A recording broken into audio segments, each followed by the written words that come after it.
Grand unified field theory. Inexhaustible energy, end all diseases, produce unlimited food, travel anywhere in the universe, fusion, vortex energy, ionic acoustic levitation, gravitons, the ultimate fundamental particle in the universe, the underpinning geometry of the universe, morphogenic fields, flux thruster atom pulse.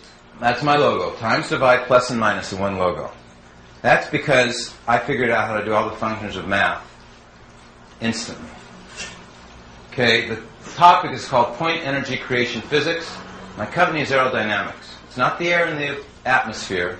It's the lumiferious ether, as our very informative gentleman friend Alistair was mentioning. But it's an inertia ether on top of that. It's not a static, stationary ether. The whole topic today is about the number 9. This energy is the only thing that comes from the whole, from zero, the vortex. What it is it's linear. It doesn't bend. It goes out linearly in all directions. Nothing can resist it. It penetrates everything. It leaves its reticulation pattern. It leaves a grain.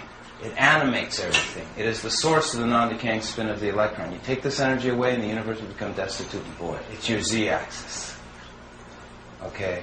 You have your vertical axis, your horizontal axis, and then you have your z-axis, which is distinct from the surface topology, okay, of the logarithmic spiral. Okay? Linearity. Linearity creates 3D. Okay? In other words, when the ivy vines are crawling in the jungle, okay, and everything's warped and curved, they have to have a substrate. They have to have something linear to wrap around, which is the tree limbs and branches.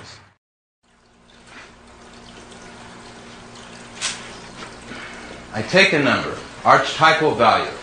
I say 4 times 1 equals 4. 4 times 2 equals 8. 4 times 4 is 16, 20, 24, 28, 32, 36. Everyone get that?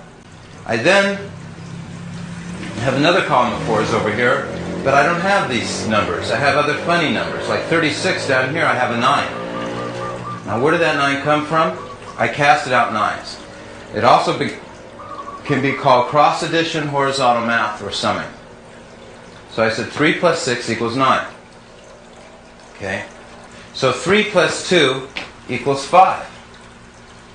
Right? So I have a 5 now. 2 plus 8 is 10. 1 plus 0 is 1. 24 is 6. 20 is 2. 16 is 7. 12 is 3. 8 is 8. And 4 is 4. So what I've done is I've archetypal value. It's hard to say word. Okay? Over here I'm calling it quantum numerology. Course 45, it still equals 9. That's not by accident. Here we have 40 is 4. 35 is 8. 30 is 3. 25 is 7. And here I'm saying telltale numbers. And I actually take the multiplication table and reduced it from standard multiplication table to a very simple multiplication table. I call it a kid's multiplication table. Okay. Here I say 0 is not a member of any multiplication series. Here I'm saying preferred frame of reference explained through number patterns. What I have done is I've actually got a hands-on grip of time. Okay. Time to me is a phasing, a sequence order. Our world of time does not have any linearity. We try to think in time as a continuous sequence.